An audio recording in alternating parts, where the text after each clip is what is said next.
Hello Dimmers, it's Brad here at eTrailer, and today we're taking a look at installing the EcoHitch Front Trailer Hitch on a 2019 Chevy Silverado 3500.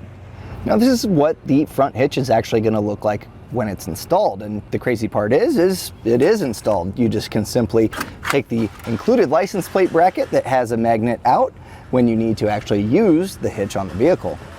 So taking a closer look here, you can see right out the gate, this is going to be a 2" by 2" opening. And this is going to be great for a number of different accessories, whether you have a snow plow, a load extender, or even if you just have a bike rack or a cargo carrier up front, it's going to open the options up to what you can actually do. Now this has a 5/8 hitch pin hole, and it does actually come with the pin and clip. That way you can actually get your accessories loaded up. It also doubles as well with that license plate bracket on. You can pin that in. It is magnetized and it's pretty strong magnet, so it won't pop out, but this is added protection and you're going to have this ready when you need to. Now this is rated pretty high as well, so for some of those heavy duty applications, if you're using a winch, you actually have some pretty good numbers. So out the gate we have a 10,000 gross trailer weight rating, so if you have a ball mount and you're moving trailers around, 10,000 pounds is a good amount of weight. You also have a tongue weight rating of 1,000 pounds, and that's going to be the downward pressure on the inside of that receiver tube opening. That's going to be for your suspended accessories and even your snow plows. Now as far as your winch, you have a line pull weight rating of also 10,000 pounds. So overall, a pretty heavy duty front hitch. Now a few quick measurements. We're going to measure from the hitch pin hole to the furthest point on the rear bumper, and that's going to put us right at about 3 inches, and that's just going to be important for some of those accessories loaded up, just to make sure you have clearance on your front bumper. Now as far as ground clearance goes, this one's pretty good, coming in at about 17 inches. Now it's something to keep in mind when you have your accessories loaded onto here. Sometimes they'll hang a little bit lower, just something to keep in mind when you have them loaded on the vehicle and driving. As far as installation goes, this is actually a pretty easy install. You don't have to pull the front bumper off, and a lot of it you could probably do in your garage or in a driveway. You are going to be cutting into your front bumper and taking out the rivets of the original license plate bracket, but the bracket included gives it a nice clean look. It covers all that up. Now, as far as that installation, it's a little bit trickier than some of the others, but part of that is because it does live up here. It gives you a little bit more ground clearance, and this is a heavy-duty hitch. Now, if you don't want to cut into your bumper, I also understand that as well. The Curt actually has one available. It's going to be a little bit lower, and it's going to have lower weight ratings, but you aren't going to have to cut your front bumper out. Now, speaking of that install, I'm actually going to walk you through step by step on how to get yours installed. So let's take a look at that now. Now, to begin our installation, the hitch is actually going to live right here where your license plate is. So before hopping onto the vehicle, you might want to take that off because we're going to be cutting out here.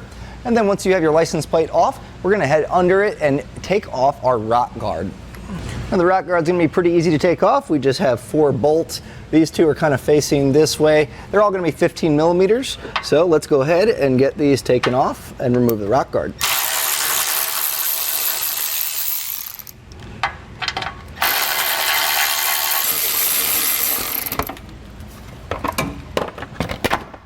Now there's a little plastic pin there that just kind of holds that in place. So now we can set this aside. So now you're going to want to go where your tow hooks are, and there's going to be an 18 millimeter bolt here. We're going to be removing that. And then there's also an 18 millimeter bolt that goes here, and you can see the rest of that hanging out with the nut. So we're going to go ahead and remove these. And we're going to be doing this on both sides of the vehicle. And as you're moving or taking this nut off, you're going to probably want to put an 18 millimeter wrench on that back side. Otherwise that bolt's going to start spinning.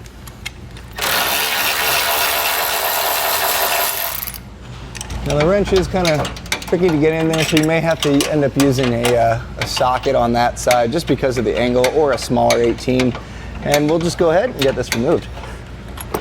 Now once you get it loose, you're going to see that the tow hook's already going to kind of drop down once it's got some tension relieved. So I have the nut here. I'm going to pull that bolt out, and we'll be putting these in a little bit later, so we'll go ahead and set this aside.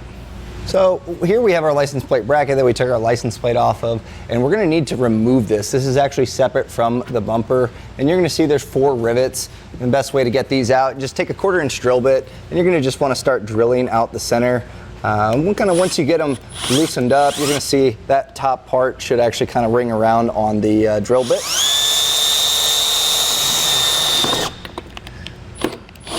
And then we got one, so we're gonna go ahead and do the same for these. Now you're going to find the instructions on how to actually cut this out with your hole saw. And you're going to want a 4-inch hole saw, and we'll be making our holes, it's going to be right around here and right here, and then we'll make that connection. So I just used my tape line to find our center mark and measure down, and then I just measured our radiuses out. Once you have that, we can go ahead and make these holes here. Now sometimes there's going to be actually a couple layers of plastic, so you may have to just kind of keep drilling through, but just take your time here and we'll make it nice and clean looking.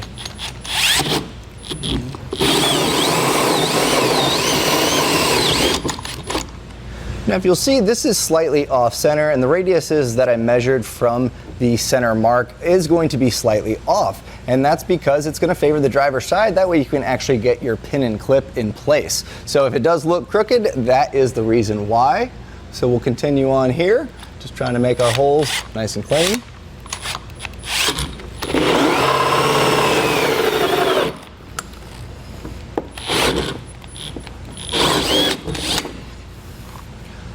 So now that we have our two holes, we can take our tape marks off, and we're just going to kind of connect our circles here, just making this a nice oval. So I'm just going to go back with just a line of painter's tape here, and this is just going to make it to where I know for sure our holes are going to be straight. So I'm actually putting the tape, I have half of the previous license plate hole there, and that way I can kind of just follow this along. I'll do the same on the bottom here. And as far as cutting, you can use a bunch of different things. The plastic's pretty easy to get through, so you can use a pair of shears. I'm going to be using an oscillating tool just to get a nice clean line, but a Dremel or an angle grinder would work perfectly fine as well.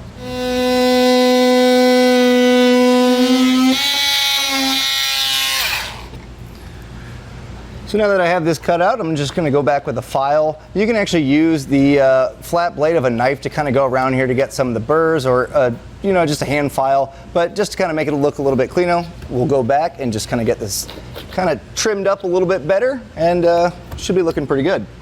So now at this point, we're going to want to grab our spacer block, a star washer, and our bolt, as well as a fish wire.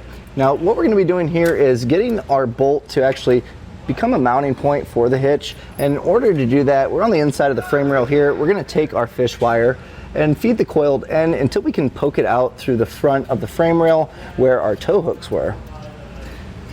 So just kind of, you can throw a bend in here if it makes it a little bit easier, but you're just going to kind of jostle it back and forth, and eventually you should see that coiled end poke through the front, and then you can grab a hold of that.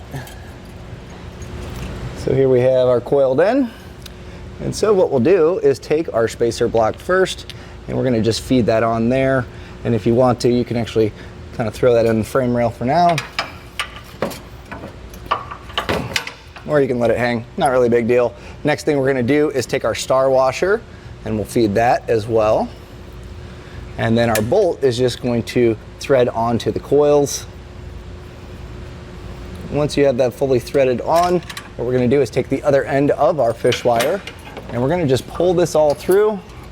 And sometimes it can get caught, there's some bolts in there, but it should come out and poke out of the frame like this.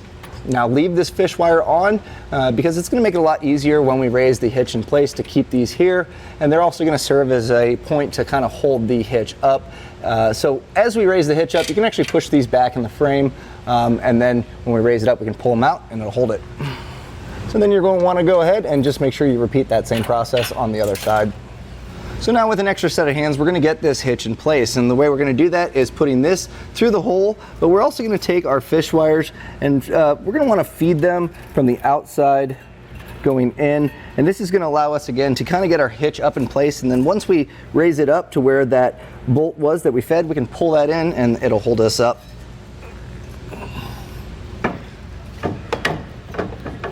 Now it might get a little tight there. There's a little cross member, so a little shove here should get it to pop in place. It'll cradle over that. There we go. And then I'll get my fish wire ready here, because as I raise this up, kind of might need to mitigate it a little bit just by moving it around, but once we get this lined up, we can pull this through and it should hold this in place. Some of the frame coating too might give you a little friction here, so it is kind of rubberized, so it kind of gives it a little tight feel, but once you get that raised up and this in place, it should hold up there. So now that we have these pulled through, you're gonna wanna make sure that these don't fall back in the frame. You can take this fish wire off by just kind of pulling it, but I have a finger on our bolt here just to, again, make sure it doesn't fall back in. And what we're gonna do is take a flat washer, and we'll place it on there, and then follow that up with a split washer.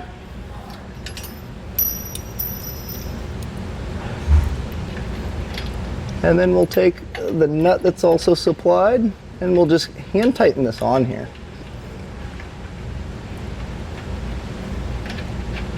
And now we can repeat that same step on the other side.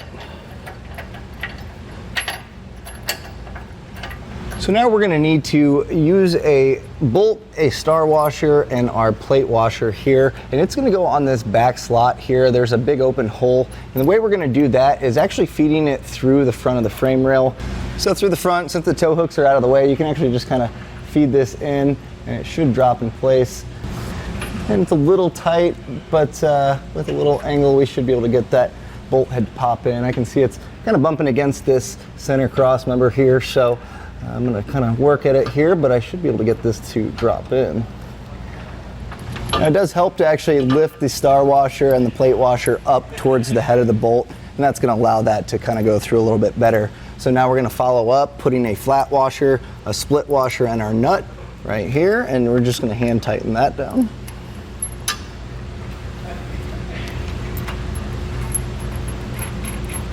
And then repeat on the other side. And before we tighten all of our hardware up, we need to make sure we get our tow hooks back on. So just making sure that we have the proper one, and this plate is gonna go down, and that's gonna be the hole where we actually just fed those bolts through. It's gonna be the one ahead of it. And so we can just put this back in, and we'll just feed our hardware back in. Now the instructions also say that you may need to rotate the spacer block that's in there if you're having any clearance issues, but that shouldn't be too hard. You can probably use a flathead screwdriver to kind of rotate that around to get that clearance. But we'll get this long bolt in, as well as the bolt that goes down here, and then we can start to hand tighten that down.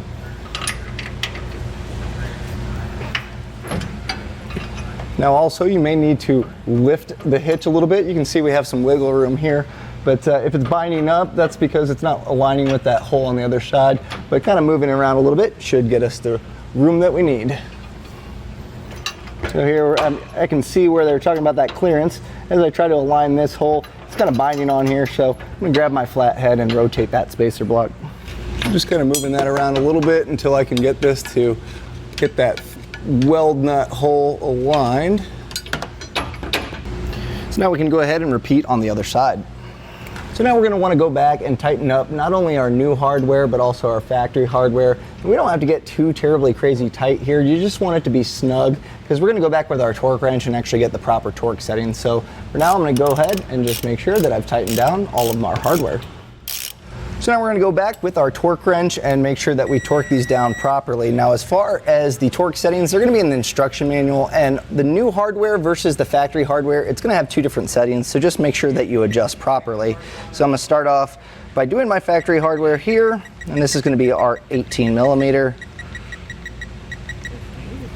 Now, if you need a torque wrench, we actually have them available here at eTrailer, or you can generally rent them at an auto parts store. And this is just going to be important. It's going to make sure that there's not too much stress on the threads, but also that it's not going to become loose over time. So now we'll just go through, make sure everything's torqued down properly.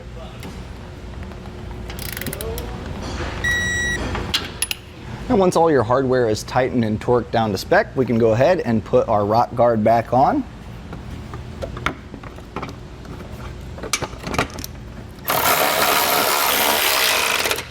Now really all that's left to do is take our license plate bracket, and we're going to take our nice hex-headed screws, put a flat washer there, and then we're going to follow it up with that nylon lock nut and just tighten it down. So now we can get our license plate back in place. And we've actually attached a magnet onto this bracket, which is kind of makes it tricky to load up, but once it's actually in there, it suctions up in there pretty well, and it is holding really well. And to actually get this to remove it, to put your accessories in, you're gonna have to give it a little bit of force there, but you know you're not gonna leave your license plate on the road. It does come with a pin and clip, and that's going to be great not only to put this in place to hold your license plate bracket, but also it's going to be here when you need to load up your accessories on the front of your vehicle. And that was a look and installation of the EcoHitch Front Hitch for a 2019 Chevy Silverado 3500.